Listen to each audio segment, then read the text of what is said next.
Oops, going on. Hey everybody, thanks for joining us today on Etcetera Live on the Vibe. I'm your host, Kelly Barrett, and super excited today. I have a couple of old friends of mine, Larry and Brian Gillstrom from Kick-Axe are on the show today, coming at you live from Larry's Castle. Hey guys. Hi all. Hello. Hi. Welcome. It's so good to have you guys here. Nice to be here. We were talking before the show, and we actually know each other from years back, and I think what's it been? It's been like 36 or 37 years. Oh, come on. I'm kind of aging us all, I think, right? Yeah, in the very beginning, you all said we're dated. You know? we were 10 or 11 back then. But yeah, great to have you guys here. So you guys have some really cool new projects on the go, and we're going to get to those. But I do always kind of like to start back a little bit, kind of get a little history. Before we do, though, I want to say a quick shout out to Daniel and Victor, who are in the background there. Are they still hanging out in the background? Sure. Do you want to see them? Yeah, let's have a look. Hey guys, let's have a gander. Let's look at those guys. They're over there. There they are. Let me. Hi, waiting on the wings. Yeah, are they there? Annie and Victor. Okay, let's get rid of them for now. Yes. Bye. We'll see them later. And quite possibly, Raymond is going to join us too. He is apparently flying in as we speak. Flying in. I don't think he'll make it in time, but His flight lands at 11:40 our time, which is 12:40 your time. Right. Well, who knows, eh? But we'll say a quick shout out to him as well. Yes. So let's just go back a little bit. I'm wondering, I was sitting here today wondering what life must have been like in the Gillstrom household, because you've got two children that are musicians that grow up to be musicians, and I'm wondering what it was like in the Gillstrom household when you have, a metal guitar player and a drummer, no less. well, my dad was never home. He was always playing hockey or coaching, so he just got out. And my mother just loved music, so she would just sit up in the living room and listen to us rehearse in the basement every night, and then give me her comments after we were done. And thank God she was so patient for that, because it was so damn loud. I can imagine. Yes, all of our parents put up with a lot of stuff. It would be either our house or Victor's house. Victor's parents putting up with a lot of loud noise coming from their basements. Yes, the Langan house really rocked hard. Thank God for their parents. They put up with a lot, for sure. Right. And to have that kind of support. And I was thinking your parents were either, super supportive, kind people, or they were in therapy, because that's a lot. No, super patient and loved the music, and full support behind us. And thank God for that. We kind of had a micro ecosystem of musicians and in the whole neighborhood at the time. So, and most of the parents were all supportive. So it was really cool back then. There was a lot of support. We would play outside in the yard. No one was complaining about the noise. It was very You always very see inspiring. you always see 2 weeks at the bass players, 2 weeks at the guitar players. You keep switching it around, right? So the parents can get their sanity back and come down just enough for when we come back again. Get their hearing back, and then until the next time, eh? Right. That's great. And so I'm just wondering, and I'll start with you, Brian. What age are you when you decide that this is what you want to do with your life, and what inspired that? Well, I took conservatory piano from 5 to 7, and then when I was about 7, I really got into Jimi Hendrix and Steppenwolf. Those are my first two influences. So I started taking guitar lessons from Sig's Guitar Center in Regina, learn how to read music. And right then I knew it. And I did that from 7 to 9. And then Larry got better than me on guitar. And I switched to drums at 9. I just sat down on the drum kit. His band was rehearsing. And we started really young. We had bands and we were like 7 years old. I was playing bass in the original band, and Vic was playing guitar, and Larry was playing keyboards. But I switched to drums at 9. As soon as I sat down, it was a natural. Just played, and I said, "That's it. That's what I want to do." Then that's right. A talent contest and won. I entered a talent contest in Regina when I was 11, and I won the whole city. And then Larry came on CKCK TV with me, and we performed. They only showed his hands on the keyboard, though. And then I did a Vita type drum solo, and pretty funny. That's young. Like that's incredibly young to be started. And of course, we're talking about Regina, which is where we all grew up. And I remember, I've seen you guys perform 100 times in Regina, and we had drinks together. There was this kind of Regina circle of musicians and people like me who were wannabe and aspiring at the time. And I remember the first time I saw you guys play, and if I'm being honest, I'm pretty sure I was underage, and I snuck into the bar. I think I was 17. And I think it was the Paddock, and I remember watching you guys and just being blown away. Like you were the first, heavier band. Well, I was 17. I probably shouldn't even have been in the bar, but I remember just being so blown away by the sound, and I'll never forget. It's the perfect time to be influenced at 17. You'll just absorb it, and Right. intensity was what we wanted to present at that point in time, and always. And you sure do. I remember thinking these guys are going to go somewhere, and you have. Like I remember, even at that young age, there was something different about you guys. You were just kind of next level compared to a lot of the bar bands. And Larry, I'll pose the same question to you, and I'm kind of probably similar to Brian's. But when did you decide that this is what I wanted to do? Like, how old were you? Well, that's a tough question because I keep thinking about what actually inspired me to do that. And to be honest, I think it was because girls seem to like guys in bands more. I forgot about that. I think that's probably my initial motivation to be in a band was that works, it works really well. So, but there was a point somewhere when just being in a band to kind of be, more socially accepted and have, a bigger sort of following of people who you can hang out with, to where I actually started to understand, what was required to actually play decent music. And Right. And it was an evolving process. Initially, we were playing small town hall dances and just trying to make a living at it. And then we started playing clubs. And I think it was during the earlier club era that we all started to come into our own as far as understanding what we really wanted to do musically, and realized that how much we didn't know and how much we still needed to learn to get there. And it was a long process. Over 15 years of playing in clubs till we finally actually got to a point where we could land a record deal. Right. Well, you got to pay your dues, right? Yeah. There's dues to be paid, and you guys certainly did that. And was there a time when you were just on the road nonstop, like just kind of living on the road during those early years? Never had a home. No. We were no fixed address for a long time. Yeah, I hear that. Yeah, I get that. I was too. And back in those days, it was so incredible because you couldn't swing a dead cat without hitting a new gig. Like you could literally just live on the road. And I feel sorry for musicians today because there's nowhere to play. I know. Back when you and us were playing, we played 6 days a week and traveled on Sundays. I mean, and now it's like if you're lucky to get one show a month, for a rock band. And I'm just glad that we timed it perfectly. Right. In the 80s, as you well know, 70s and 80s. Yeah, what a time to just break through. It was wonderful. Yeah, I consider them the glory days, and I agree. I feel so fortunate to have even been a part of it. Like to just be able to work and do what I loved, and of course, my band never reached the status that you guys did, but I remember just being so thrilled to just get up and do what I love to do. And if I made $50, I'm happy. And as long as I could eat and tour, and, they really were the glory days. But I guess nowadays, when you think about it, we have a lot more advantages as far as for example, doing things like this show.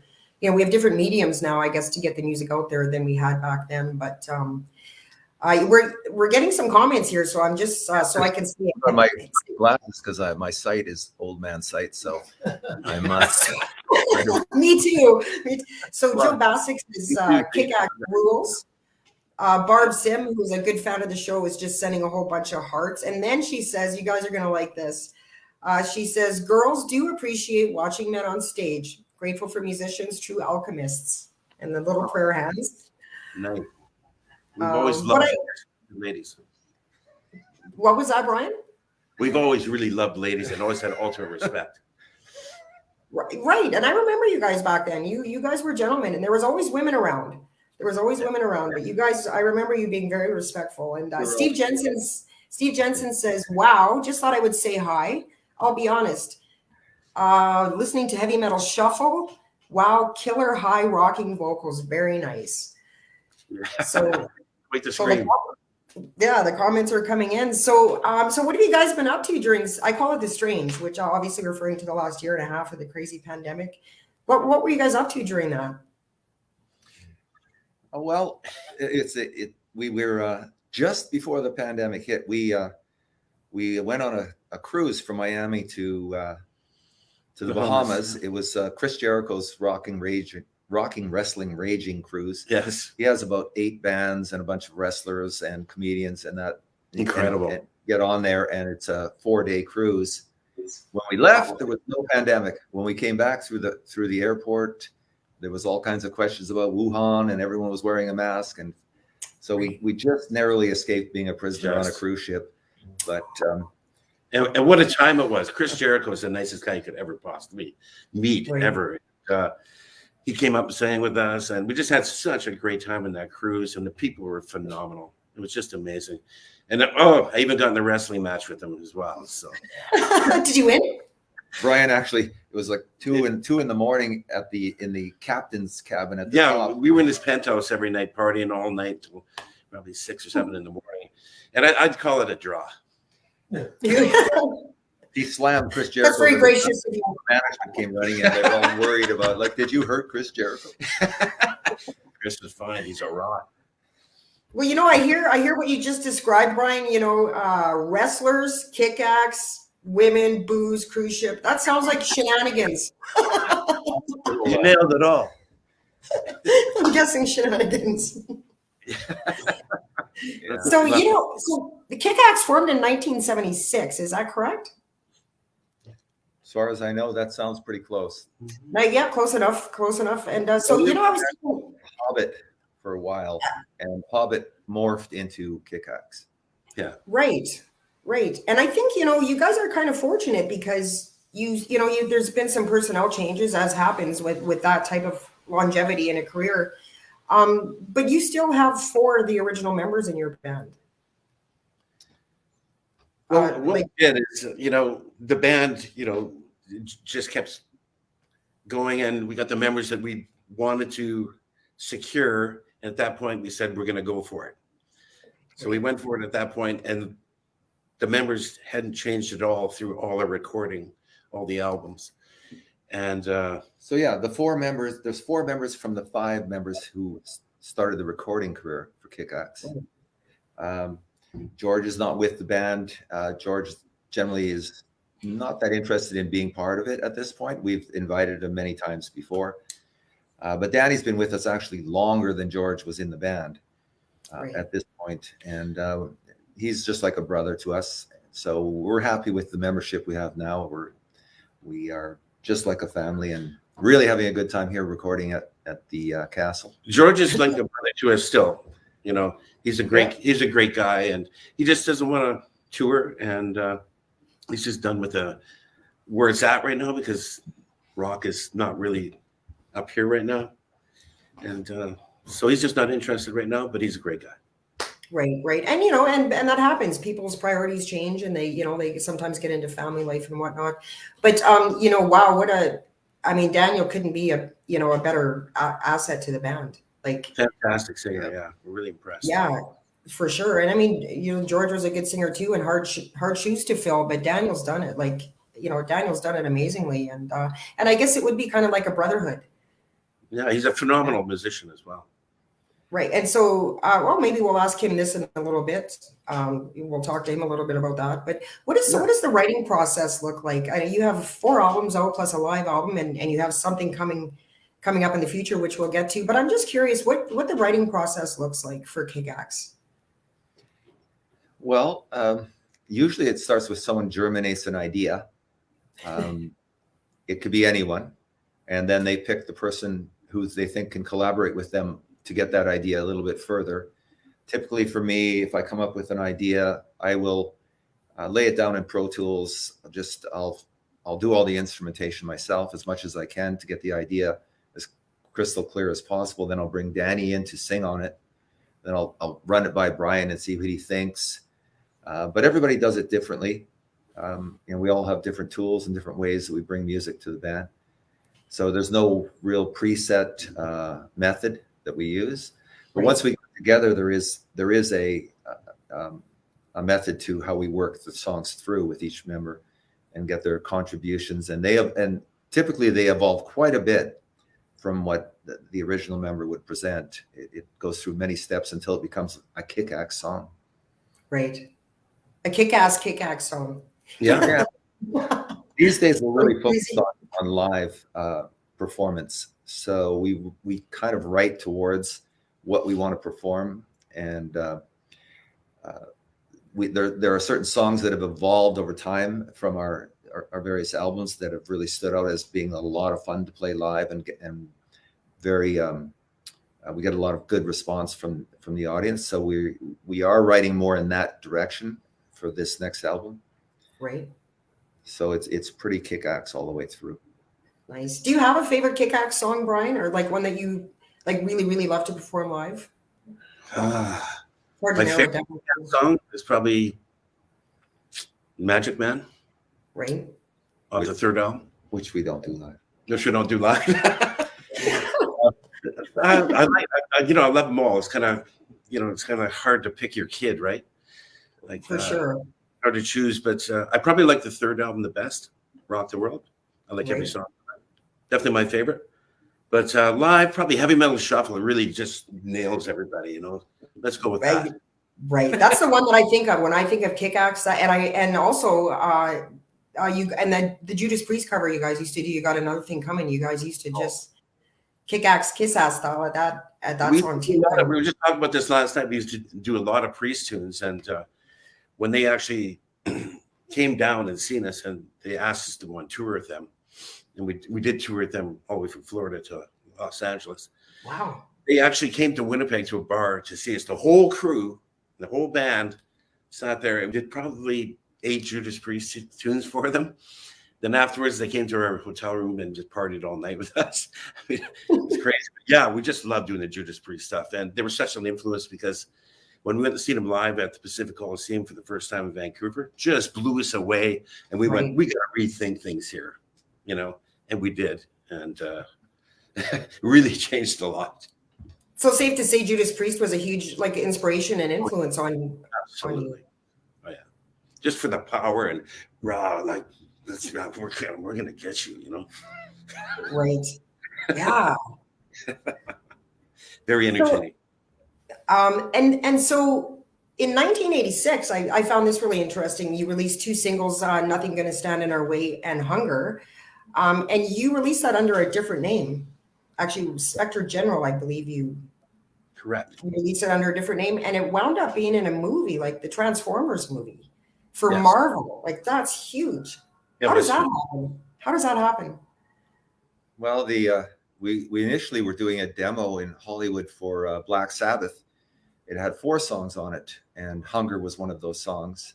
And that Hunger and another song on that demo, Piece of the Rock, ended up going to King Cobra, unbeknownst to us, because we thought those 2 songs were going to be on our second album. But once they were on King Cobra's album, there wasn't much we could do about it. But then they picked up Hunger and asked us to work on this other song, Nothing's Gonna Stand in Our Way, for the soundtrack. And we did that. Then they came back and asked us, can you pick a different name for your band for the US? Because the movie company wants it, it's a movie for kids, and kick-ass is a little bit of a strong word for them. I thought, right. Okay, so they gave us a set of names to choose from. We just picked that one. It was the only one that we could live with. But in Canada, it still came out as kick-ass on the soundtrack. But we played, even when we played this Jericho Cruise, someone came up to us and said, that was a great cover of the Spectre General song you did. Okay. Yeah. So I asked Danny the next night, tell everybody there's no such band as Spectre General.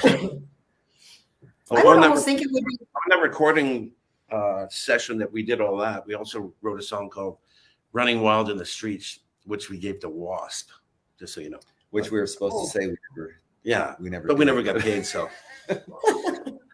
You can tell you guys are brothers.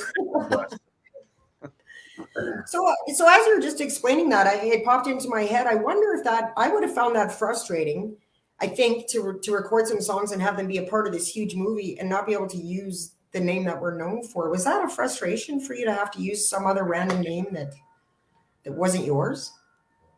Yep. Oh, good. I appreciate the honesty, Larry, because I would kind of tick me off a bit. Yeah, it did. We were upset about it, and unfortunately we just didn't have the kind of leverage that we could fight back with. So it was just, that was what it was, and not much we could do about it. I thought maybe it had more to do with the publishing rights and that too as well, and I think that was just kind of an excuse. But Right. But still, what an honor, because as I said, it's a Marvel movie, and and it had actors like Judd Nelson and Eric Idle and Leonard Nimoy, Orson Welles. Like that's pretty huge stuff. Well, what's cool about it is that even now those two songs have the most hits for us on YouTube, and now there's a video game company called Pixelmatic that has putting out a video game called Infinite Wars, dedicated to the original soundtrack, the original Transformers movie. So they're kind of creating the video game in the cartoonish sort of way that movie was presented, and they've asked us to be involved in doing the soundtrack and the music in the video game. And they've also signed, besides signing us, they've signed Vince DiCola, who was on that soundtrack, and NRG, who was on that soundtrack. And they've also signed a band called Cybertronic Spree, which just does a tribute to that soundtrack. So it's going to be interesting. We're all going to work together on the music for this video game, and we've already done quite a bit of playing around with it, and it's cool. It's got some of the great riffs from that soundtrack on it, plus a lot of orchestration and combat music. And so looking forward to seeing how that turns out. yeah, That's exciting stuff, hey? That's very cool to venture off into because gaming is such a huge business now. Like that's a great opportunity. yes, Yeah. And so, Brian, I'll ask you this, and then I'll pose the same question to Larry. What was it like? And I always like to ask this question because I think those of us who were in the business and obviously would have hoped to get to the status that you're at and never did. What was it like the first time you hear yourself on the radio, Brian, and you realize, like, holy crap, this is going to be big. Like, this is next level stuff. we were in Brandon, Manitoba. We had to drive on top of a mountain to hear. Well, there's no big mountains. Let's call it a hill. And it was on City FM in Winnipeg, first time. And we screamed and laughed and really, really enjoyed that moment. Thank you. I love the theatrics, and I'm assuming, when I was thinking, Larry was talking about his castle, literally being a legit castle, and right away I picture like skull and crossbones decor. He's got gargoyles, ghosts, goblins, everything. You wouldn't believe what he got here. Yeah, It's crazy. Yeah. already haunted. But, we have to excuse ourselves. We did a full day of rehearsal and recording yesterday, and both Brian and I are pretty parched. A lot of singing. We haven't sang all day since a while, here. So if we're sounding a little parched, that's why. And so I understand yesterday was kind of the first time you guys had all, been together playing for some time, right? Yeah, it is. That must have been a happy. Oh, look at that. Hey, Victor. Oh, is Victor delivering beverages? Thanks, Vic. Cheers, Vic. Hey, Vic, don't go anywhere, Vic, while I have you here. Yeah, ask him a few things. I'm going to ask you the same thing, Vic. When were you struck by the music bug, and what were some of your influences? Oh, well, 8 years old, Smothers Brothers television show, and my parents thought I needed an exorcist because the Who had just smashed all their equipment playing I Can See for Miles. And dynamite went off in Keith Moon's bass drum. So it actually blew the eardrums out on Townsend. That's when I knew I had to be that. And coming from a Roman Catholic family, we went to church every Sunday. they tried to get me an exorcism. Father. Yeah. It's at St. Peter's. Oh God. Somehow, Brian, I don't really believe that you went to church every Sunday. Just saying. Forced. Yeah. We did, actually. We did. For quite a while. We did go to I actually played church mass for 7 years. Oh, yeah. On guitar. folk mass. Is that right, eh? He's got the whole world in his hands. Yeah. Right. And so, Vic, what have you been up to for the past year and a half during the Strange? Past year and a half, well, looking out the window, I guess. A whole lot of Netflix. Feeding the squirrels in my backyard. That's He drives movie stars though. Yeah, well, yeah. He's got a full-time Like, position. for real, like you have one of those limo companies and you drive famous people? Yeah, I own a transportation company There's in no Vancouver. limos though. Oh, how cool. Corporate sedans and corporate SUVs. Yes, SUVs. And that's what we do. We drive all the movie stars in Vancouver. And Mel Gibson is great out of he's nuts. Hey, He's, Well, yeah, lawyer. you Mel's calling. go, Vic, go. And so that's kind of cool because I would think, if you're picking up like a famous Canadian actor, they're getting picked up by kick-ass. It's kind of like celebrities having celebrities. yeah, we know how to treat them for sure. Treat them the way we want them to be treated. Yes. 100%. That's a great sideline. Really.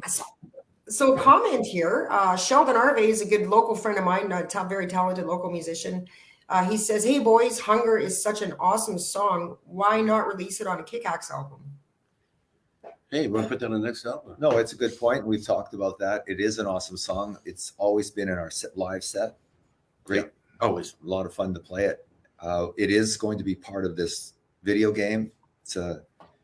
There's portions of the song being redone in the video game soundtrack. So it's kind of being sort of re-released.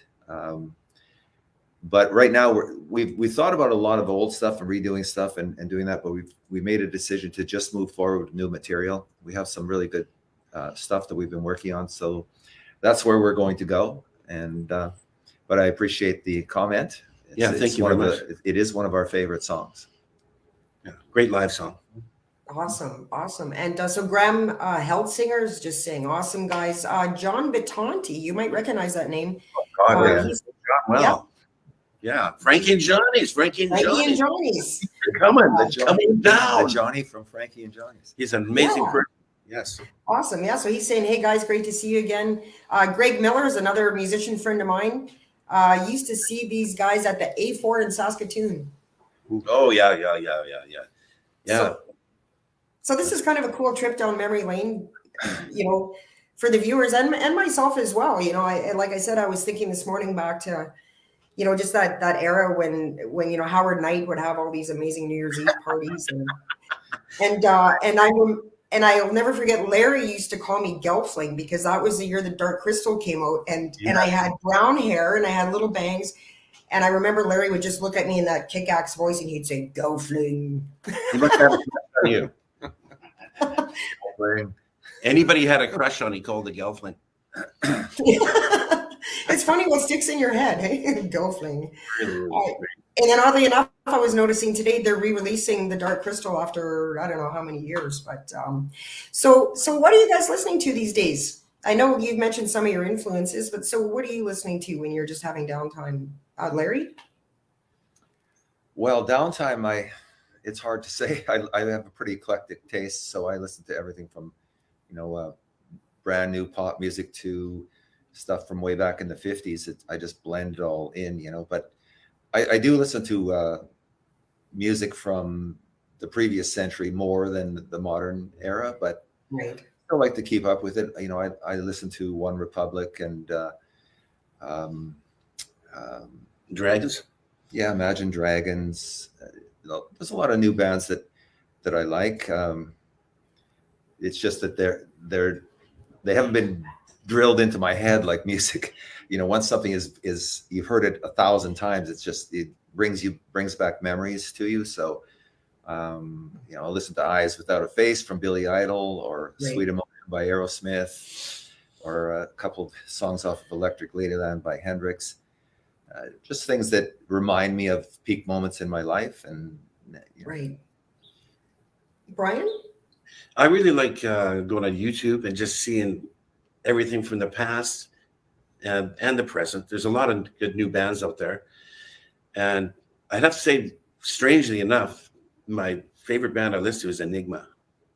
Oh, okay. Cool.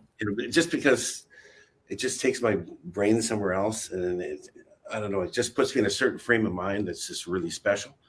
But I do pretty much what Larry was saying. You know, I do like to bring those memories back of all the highlights of my life. You know, so there you go. Yeah, there's a lot of new stuff that's coming out there. You know, a guy who's just lives a few blocks from my castle here, Devin Townsend, you know, has released a lot of new material that's really good. There's a death metal band, Amon Amarth, that I like. I've gone and seen live a couple of times, and you know, it's a very eclectic thing. If someone does something well, I like it. So Yeah, I would agree with you, Larry. I'm kind of the same way. You know, I really like to keep an open mind to a lot of the new music, but I have to admit I find myself drawn to music from that era. And I think you said it well, Brian. It's, you know, it just takes you back to a simpler time. You know, and so I'm kind of stuck in the 80s and 90s myself. But you know, and even having this interview today is just taking me back to that time when I was, you know, I just wanted to do what you guys were doing so badly, and how was I going to make it happen? And you know, just that age where, you know, you haven't really been scarred by the world yet, and you're just full of hope, and you're gung ho, and you know, A good name like, for Scarred by the World. That's a good name for. That's a good name for your new band, Scarred by the World. it's a little on the dark side, but you know what I'm saying, right? You know, you go through life. Yeah. Yeah. And so, and actually, this is very cool. Howard Knight, who we were just mentioning, used to have on the New Year's Eve party, he's commenting. Howard Knight. That's hilarious. Howard. Howard, you're a good man. I miss you. Howard says, thanks for the mention. Hello to old pals from the Rosemont area of Regina. Oh, yeah. I think it was Kent Street. We had all the parties on. Yeah. And I can't even. Batch or Dieppe or something. Right? I can't remember. But yeah, Howard, it's nice to hear from you again. And I will say, thank you for letting me trash my liver every New Year's at your parties. Rough side of town, Shelley. So Joe Basic is asking, and I think we've already kind of talked on this. Can we hear some new music? When do you guesstimate the new album will be out? I think we're going to release it song by song in a lot of ways, just because we're focusing on one song at a time, and they will be ready. So there's no reason to wait for the other 5 songs. So we'll probably release them one at a time. Throw it out and see what people think. Like the old days when you used to put out a single and then you get enough singles up, then you would do an album rather than just doing an album. We're going back to that. So we're kind of following that model, and would like to get, you know, between 1 and 3 songs published and out there, so that we have new music with Danny singing that we can go out and promote. Right on, yeah. Probably within the next 3 months there will be. That's what we're doing here right now. Right. So you'll be right back at it after this show. I understand you'll be. Ray is flying in at 11:40 our time, 12:40 your time, and then we are going for it. We're getting 5 songs down today. Like we've been working on. That's the rule. Yeah, nobody leaves until they're done. The castle will be locked down. Yeah, for a few days anyway, and we'll reconvene again shortly after that. Correct. Right on. So Jay Mills is commenting, that's the great part about music is the emotional connection. Referring to what we were just talking about, how music can invoke, you know, just such powerful memories and, you know, of a different time in your life. Douglas adds head. I'm so sorry. He says, awesome stories. I was in a band called Cheater, and we opened for you guys in Hamilton in 1987. Yeah, I remember that name. Yeah. Do you remember that? Yeah. I remember them, yeah. And he says, Brian was so nice to us before the show and doesn't seem to have changed. Thank you so much. I think the drummer ran out from behind a kit and was playing his drumsticks on the bass guitar player's strings. Am I right? Oh, well, Douglas, you can sure answer that, and I will let Brian know. Dean Zarowski says, say hi to guys watching in the Cayman Islands. Dean was our lighting technician forever, and then now he's our road manager. He will be doing road managing on the cruise in Miami, and really looking forward to seeing him. Great guy. It's a short flight from him in the Cayman Islands to Miami, and he could just join us on the cruise ship. Yeah, Regina to Cayman Islands. He did well. Wow. So can anybody go on these cruise ships? Will viewers be able to? They're sold out. I think there's still a few left because of the COVID thing. A couple of people backed out, But yeah, Right. yeah, it's on October 21st, Miami, Right. and it's on what's the name of that cruise? Norwegian. Norwegian. Yeah, Norwegian. it's Chris Jericho Rock Wrestling Cruise. So I think there's a few tickets left if you want to go. And There we'd love you to go. Yeah. Oh, that would be such a blast, especially after being stuck in the house for the last year and a half. What a way to break back out. That's going to be. Hey? The top of the ship just has a massive concert stage, and there's thousands of people on the deck. As it sails out, the band starts, then it sails out, and you see the whole Miami coastline as you're going out, and then everybody gets a shooter at the same time. It's very awesome. Group shots. Got to be a fan of the group shots, eh? Yeah. So here we go. Douglas Adsheed. I hope I'm saying that right, Douglas. I apologize if I'm not. He's agreeing with you, Brian, that yes, that was his. He's saying yes. So how about that for a memory? Eh? Good, right? Wow, the drums played on the bass. That's right. And so here's a question for you. And then I'm gonna grab Daniel to come up and say a few words if he would. But here's a question for both you. And I'll start with you, Brian. So we were just discussing how the climate's changed so much as far as touring and whatnot. So what advice would you give? Because there's probably viewers right now that are watching that are aspiring to do what you do.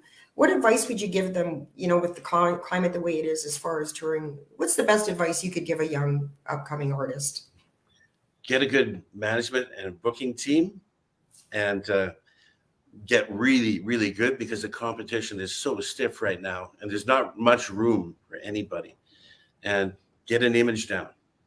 That's all you can do right now. There's not a lot of opportunity, but there is some, but you got to be the best to get it. So you really got to work hard these days, really hard. I agree with you, Brian. I think image is important. I think, I kind of miss the days when, the band walked in and you knew they were the band. Oh yeah, now it's like Joe Blow mechanic on stage with his runners and baggy jeans. And it might be, yeah, maybe if that's their image, fine. But yeah, back when you knew who the band was and who the crowd was, absolutely. Right, because I think that people hear with their eyes. I think to some degree, people hear with their eyes, right? And yeah, I would agree. What do you have to say about that, Larry? I think the most important thing younger musicians need to know is, like AC/DC says, it's the long way to the top if you want to rock and roll, because it's not quick. There's no quick fix. There's no quick way to get there. If you think you can get on American Idol or something like that, it's just going to elevate you. It might elevate you for a short time, and then you just start to sink into Nowhereville again. Yeah, once you get there, then you're just starting, and you got to dedicate another 7 years hard work. It's best to come up through playing small gigs and getting your chops down and getting your image together and figuring out who you are through all of those. There's a lot of sacrifice to figure it out, and in the end, you're going to make a pile of mistakes, and and you learn from all of them. And if you can keep going, then eventually you'll probably see some success. Great. That's great advice. And it's a lot of hard work. And I think that's the one thing that a lot of younger people think. They think, we're just going to get the girls and we'll be rock stars and all that. But there's a lot of dues that have to be paid. And I think writing your own material, I think that's important. Brian is trying to sneak Danny in here. No, you're right, Kelly. Now I got to do this. There has to be some focus on where you want to go, and be willing to sacrifice a little bit to get there. I would agree 100%. It's a hard road, and so I think it has to be something that you're really, really into. Like you're Daniel. Hi. What's up? How you doing? Swell. How you doing? Not too bad, thanks. It's nice. I've not met you before, so thanks for popping up. No, So you joined the band, Daniel, in, was it 2009? yeah. And so what was that like for you to kind of come on board a band that had been established for quite some time and take over another singer's role? What was that like? Yeah, no, that's good. Because I saw these guys play with Helix when I was 13. Okay. And it was one of the first shows. I think it was the second show I've ever seen. The first show I ever saw was Streetheart. I think I was 11. I shouldn't have been there, but then I saw these guys with Helix, and it's just interesting. It's like what do you call it? Closure, full circle sort of idea. Right. We're all from the same city originally, You know, I just think it's very interesting just coming into that role. It was originally it was just, you know, Victor approached me. I knew Victor already, so he said, "Are you interested in doing this?" And I said, "Yeah," you know, and just kind of in an offhand way, "I'll help you out, sure." But then it was me stepping into this, and my trial didn't really begin until we actually started doing gigs. At least Danny didn't really have to learn the lyrics; he already knew them all. Yeah, that really for helped. sure. Right? Yeah, Knew all the songs. Well, I hammered so. those. Yeah, I had 15 songs to begin with that I hammered in. Just, you know, and it was then it was vocal acrobatics after that. Well, because like I need to say this, because what George laid down in the studio, and when I hear, you know, old live concerts with George on there, I can tell you it was a lot of work to get used to it. You know, I mean, it was acrobatics. And it hurts sometimes. Hard act to follow, yeah. You know, I never said anything, but it kind of hurts sometimes. But I mean, I got a few gigs into it, and you know, got better, obviously, so easier. Right. And what a thrill, Daniel, to be, you know, to like go and watch a band, and I'm assuming to some level kind of idolize them or respect them as artists, and then to step in and be part of it. That's got to be kind of surreal, like a dream come true. It certainly can be. I mean, I've had other experiences that were like that. But coming into it like that, once again, it was, you know, am I really playing with these guys? Is this Just before he joined us, he auditioned for Ozzy down in LA. So yeah, didn't get that gig, got this one. So kind of like a second choice. Yeah. Guitar, not vocals, on guitar with Ozzy. Yeah, that happened. Right. Once, so I don't know. I think it's probably a little more sane with Kick-Axe. I think you probably I think it worked out all right for you, Daniel. Well, yeah. Yeah, possibly. Right on. And so you guys are working on this new album, and that's, you know, we're going to look forward to the songs kind of trickling out one by one. Mm-hmm. And yeah, I can't wait. And I'm inviting you guys. We talked about this before the show. When the songs come on out, like, we'll have you back on, and we can introduce the album to the viewers and to all of your fans. And actually, John Batanti is saying, hoping to do a Frankie and Johnny's reunion with you guys again. Yeah. Yeah, we we'll talked to John about that, and we're just waiting for the contract, John. There you go. The ball's in your court, John. Well, that'd be a great.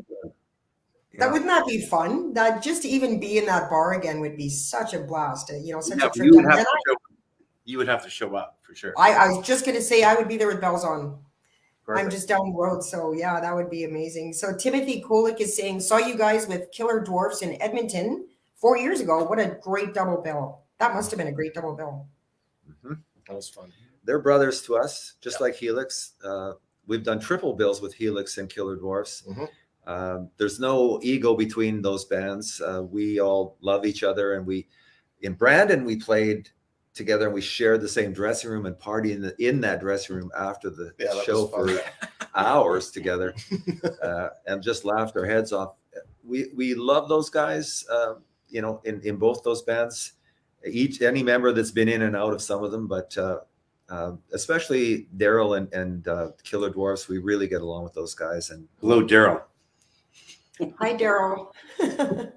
Actually, Brian Vollmer from Helix was on, and you know, he's been on the show, and he was a fantastic guest. I think I mean, I don't have American guests on because I'm all Canadian all the time, because I'm proud of our Canadian musicians, and I think there is a real camaraderie amongst, you know, in the community, in the local, you know, and by local I mean Canadian music industry, where there is that kind of, you know, it's not dog eat dog, and you want the best for your, you know, your fellow bands. And would you agree with that statement?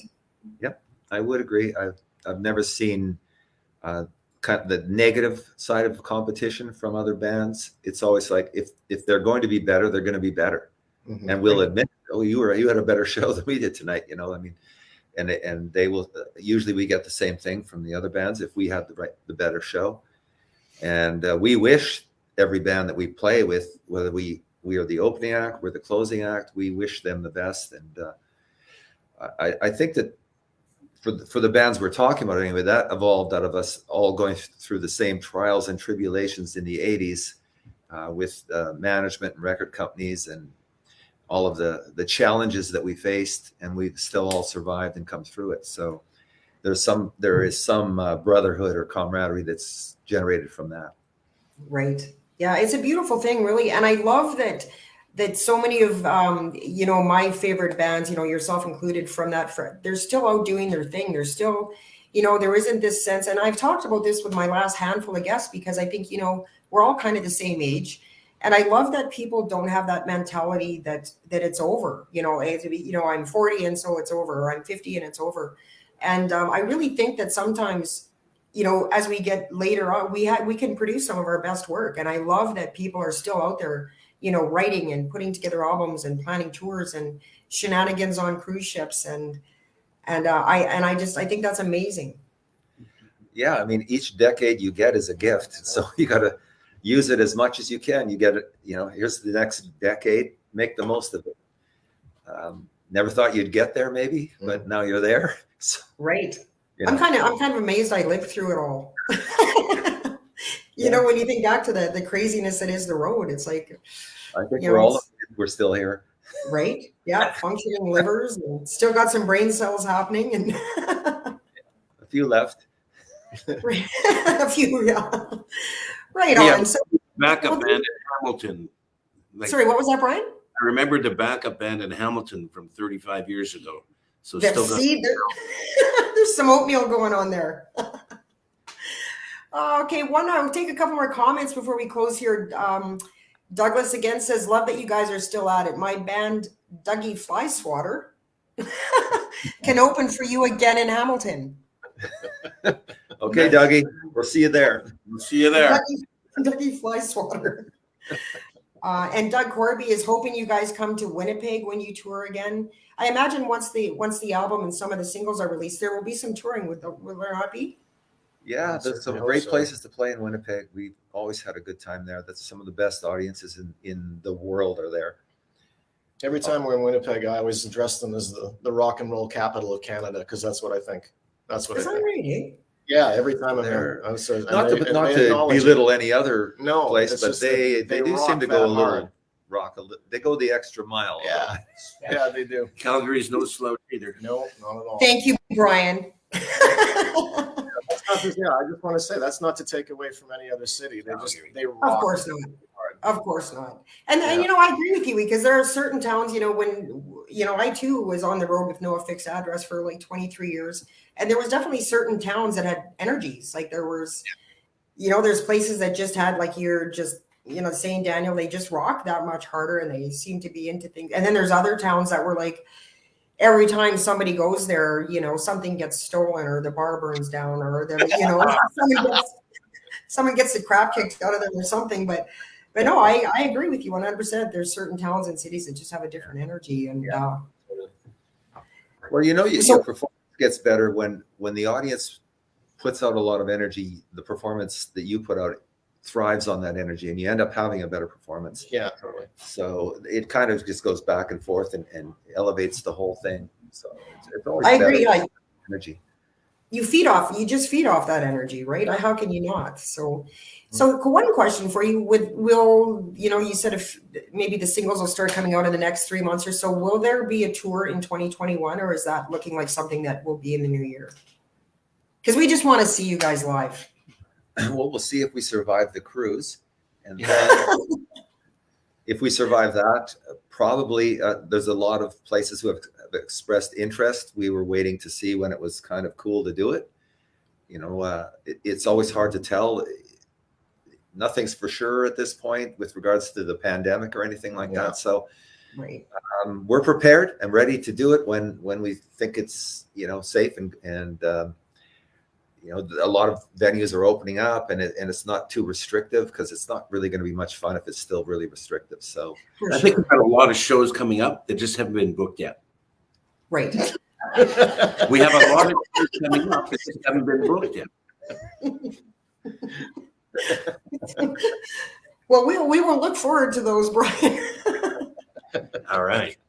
So I'm wondering, Raymond obviously hasn't come yet. I'm wondering if we could get Vic back up here with the group just as we wind down here. Is he still in the house? yeah, No, sure, of course, coming yeah. over. You sure you want that? No. Is he making snacks? I don't know. Yeah. There he is. Come on in here. Hey, how's it going? Here now. Well, I'm really, it's a definite added bonus to me that Daniel and Vic were kind of in the wings, and that everybody could say hi to all of you. And unfortunately, we didn't get to say hi to Raymond, but you gentlemen are certainly welcome to come back on the show when the songs start coming out and to promote the new album. And I know I can tell by the comments that people would love to see you guys again. And I can't thank you all enough for being here. It's really taken me back to some of the best days of my life, and it's been a really cool trip to talk to you guys again. I will say this: we're proud you're Canadian. We thank you for your contributions to the Canadian music industry. I'm proud that you're from my hometown of Regina, and continued success, guys. We can't wait to see what's coming next for you. Thanks. Well, thanks, Kelly. Thank you so much. Thank you so much. Thanks for everybody for watching. Right on. You guys take care. Say hi to Raymond for us, and we'll see you soon. Bye, Kelly. All right. Thanks, Kelly. Okay. Cheers. Thanks again, guys. Take care. Thank you guys so much for tuning in. Kelly Barrett on Etcetera Live on the Vibe. Don't forget to tune in next week. Lee Aaron will be coming back for her second guest appearance, and we're going to be talking about her new album, Radio On. Until we see you next week, everybody, take care, stay safe and sane, be nice to each other, and we'll see you next week. Bye-bye.